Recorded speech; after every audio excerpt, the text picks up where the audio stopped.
beautiful Friday. We're going for the weekend, and accompanying us is the ghost of Cancer Pass. Radiation Pass, really. There's our stuff in the road trek and ready to go.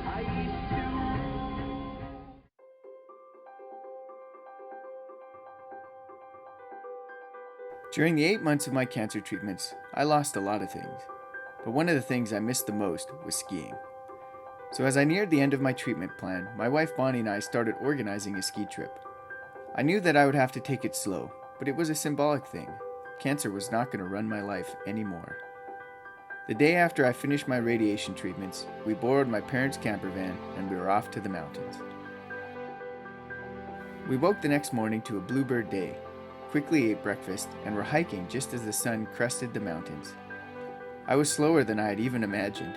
My feet felt like concrete blocks, my heart thumping out a strange, irregular rhythm, my breath ragged and heaving.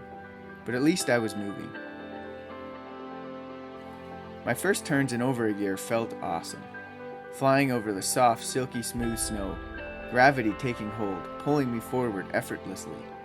In a few short hours, the pain, disappointment, and despair of the past 8 months floated away like the crystals of snow in my wake.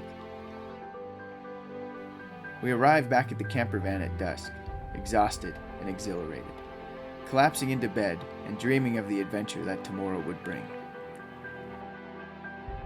I awoke with a start, groaning in agony as I tried to sit up. My chest felt like it was collapsing, like an invisible giant was standing on me. What was happening? Was I having a heart attack? Were my lungs shutting down? The pain was dizzying and terrifying. What should we do? Should we drive back to Calgary right now, in the dark, on snow-covered roads? Should we wait for light? Will the pain stop? It was blizzarding outside, so we decided to wait until the morning. That night was one of the longest of my life. The next morning we rushed to the hospital, and after numerous tests and machines and consultations, we were told that I had pericarditis, swelling of the lining around my heart, caused by the chest radiation I had received. Painful, yes, but hardly life-threatening. As Bonnie drove back to our house from the hospital later that night, I realized that it was going to take time for me to recover from this cancer thing. It was not like when I got my cast off my broken leg and walked out of the hospital. This was something entirely different.